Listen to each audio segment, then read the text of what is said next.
मुझे एक प्रसंग याद आ रहा है गणाधिपति गुरुदेव श्री तुलसी के समय का। उस समय में एक परिवार आया था गुरुदेव के पास में।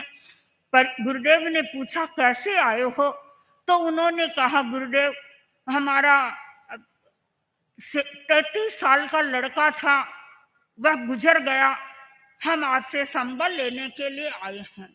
तो गुरुदेव ने पूछा कि क्या हुआ उसके। तो परिवार वालों ने बताया कि यह नशा करता था और तंबाकू मुंह में रखता था, दूसरे दूसरे पदार्थ भी मुंह में रखता था और इसकी जीभ में छेद हो गया। इसको डॉक्टरों ने परामर्श भी दिया कि तुम नशा मत करो, किंतु वह अपने आप पर नियंत्रण नहीं कर सका और परिणाम ये आया कि यह सदा सदा के लिए हमारे से बिछुड़ गया।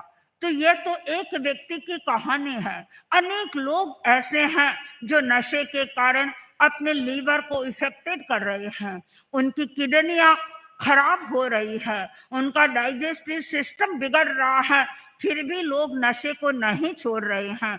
और अनुव्रत के माध्यम से गुरुदेव ये विचार जनता के सामने प्रस्तुत कर रहे हैं कि कैसे लोग नशा मुक्ति का जीवन जी सके।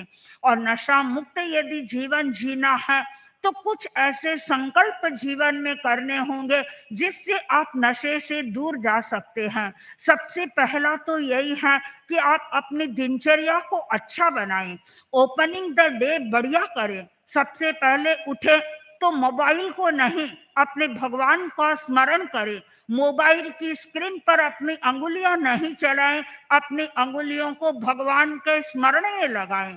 और यदि आपकी दिनचर्या व्यवस्थित रहती है, आप प्रसन्न रहते हैं, तो नशा आपको याद भी नहीं आएगा।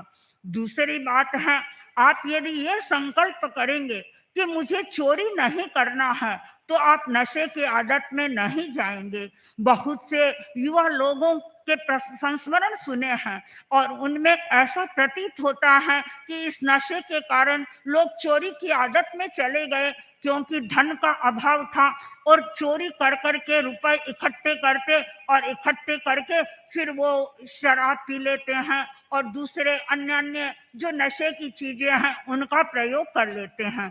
तो यदि चोरी करने की आदत यदि आप नहीं रखें, ये संकल्प करें कि हम चोरी नहीं करेंगे, तो संभव है नशे की आदत से मुक्त हो सकते हैं। और तीसरा उपाय है, हम झूठ नहीं बोलेंगे। नशे करने वाले बच्चे झूठ बोलते हैं। अभी परम पूज्य आचार्यवर मुंबई में चातुर्मास कर रहे थे और उस चातुर्मास के दौरान अनेक बच्चों से संपर्क हुआ। एक छोटी सी बच्ची जो 14-15 साल की थी, उसका चेहरा देखें, उसके चेहरे से ऐसा लग रहा था मानो हवाइयां उड़ रही है। यानी वो समझ नहीं पा रही थी कि मैं क्या बोलूं। और उसके पेरेंट्स ने बताया महाराज इतनी छोटी लड़की है और ये ड्रग्स का सेवन कर रही है।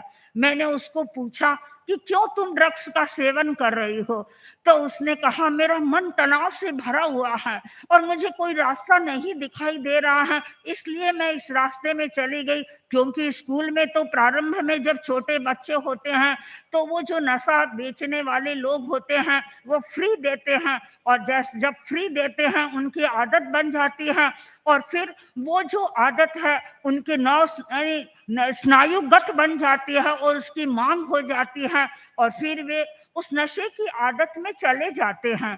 तो जो नशे करने और कैसे अब वो नशे की आदत को पूरा करे, इतनी छोटी उम्र में स्कूल के स्टूडेंट हैं, उनके पास में कोई बजट नहीं है, उनके पास में रुपया पैसा नहीं है।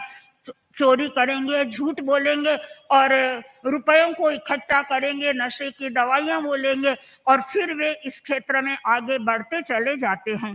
तो ये 2-3 छोटे छोटे संकल्प ऐसे हैं, यदि व्यक्ति करता है तो शायद नशे की आदत से मुक्त हो जाता है। और अनुव्रत का ये एक जो छोटा सा नियम है, मैं नशा मुक्त रहूंगा, ये छोटा सा नियम ही व्यक्ति के जीवन के मार्ग को प्रशस्त कर सकता है और जीवन को प्रसन्नता की दिशा में आगे बढ़ा सकता है।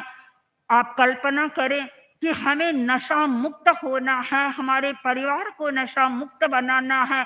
परिवार यदि नशा मुक्त बन गया, समाज नशा मुक्त बनेगा और हमारा राष्ट्र भी नशा मुक्त बन सकता है। ओम हर।